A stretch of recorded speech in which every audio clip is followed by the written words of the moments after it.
Halo semuanya, bertemu kembali dengan saya Denny Cendrianto. Kali ini saya akan memaparkan tentang peranan bakteri dalam kehidupan ya. Sebagaimana kita ketahui bahwa bakteri ini memiliki peranan menguntungkan juga peranan merugikan. Nah, ada beberapa peranan yang menguntungkan, di antaranya yang pertama di bidang pertanian. Bakteri ada yang dapat mengikat nitrogen bebas dan menyuburkan tanah. Ya, juga berperan dalam proses nitrifikasi, proses menguraikan sisa-sisa bangkai dan tumbuhan yang mati, juga ada yang dapat mengolah limbah organik sehingga dapat memperbaiki kualitas tanah yang tercemar sekalipun. Nah, berikutnya bakteri ada yang berperan dalam mencerna makanan. Bakteri-bakteri yang berperan dalam proses pencernaan makanan itu bersifat saprofit di usus besar vertebrata, dan juga ada yang menghasilkan vitamin K dan membusukkan makanan di usus besar. Nah, ada juga bakteri yang dapat menghasilkan antibiotik, vitamin, enzim, dan hormon. Contohnya ada Streptomyces griseus ya untuk pembuatan berbagai macam antibiotik, Streptomyces rhinosus juga sama untuk pembuatan antibiotik streptomycin. Ada juga Streptomyces venezuelae yang berperan dalam pembuatan antibiotik tetracycline.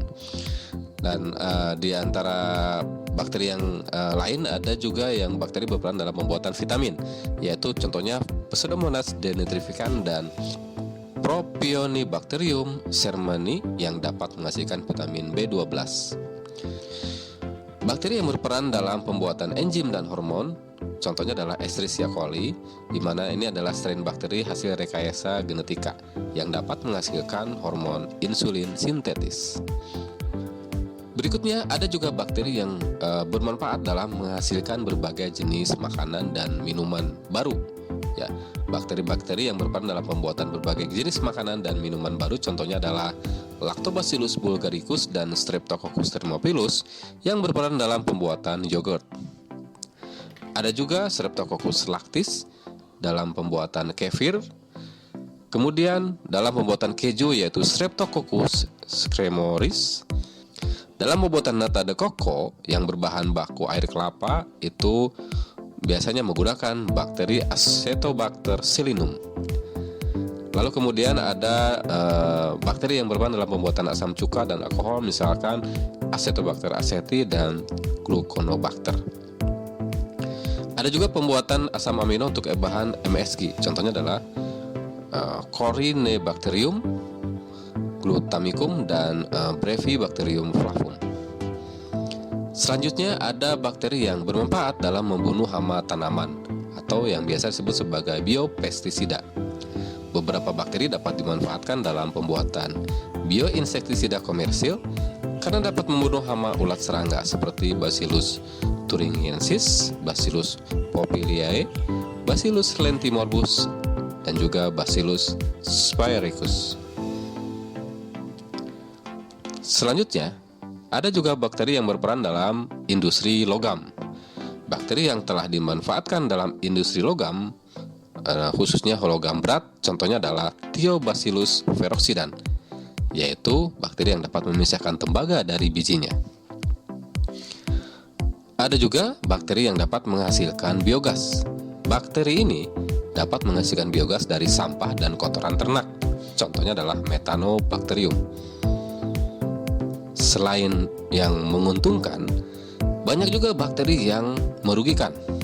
Yang pertama, bakteri yang dapat menyebabkan penyakit pada manusia, yaitu ada Treponema pallidum, penyebab penyakit sifilis, Ordella pertussis, penyebab penyakit batuk kerjan, Neisseria gonorrhoeae, penyebab penyakit gonorrhea atau kencing nanah pada manusia. Kemudian ada Mycobacterium tuberculosis yang dapat menyebabkan penyakit TBC, Mycobacterium leprae, penyebab penyakit lepra, juga ada Corynebacterium diphtheriae, yaitu penyebab penyakit difteri.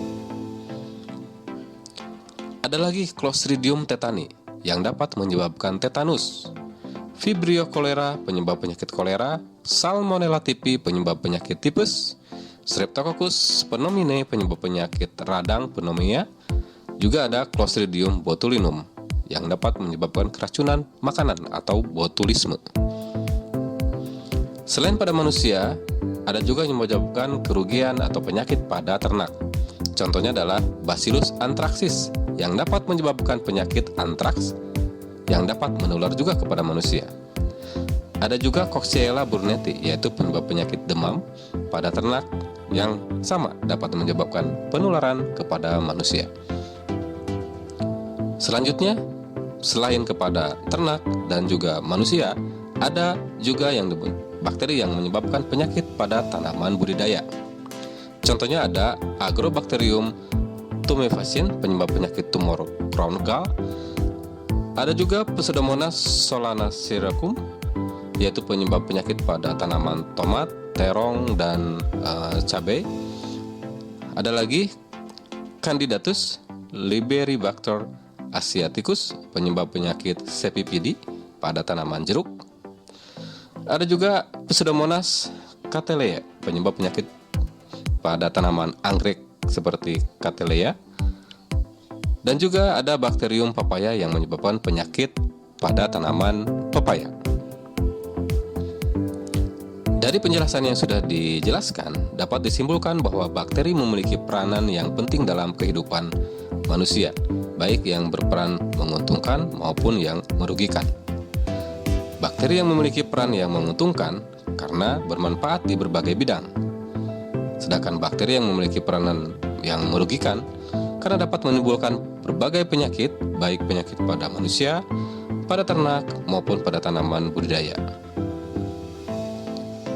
Demikian yang bisa saya sampaikan. Terima kasih, semoga bermanfaat. Sampai jumpa.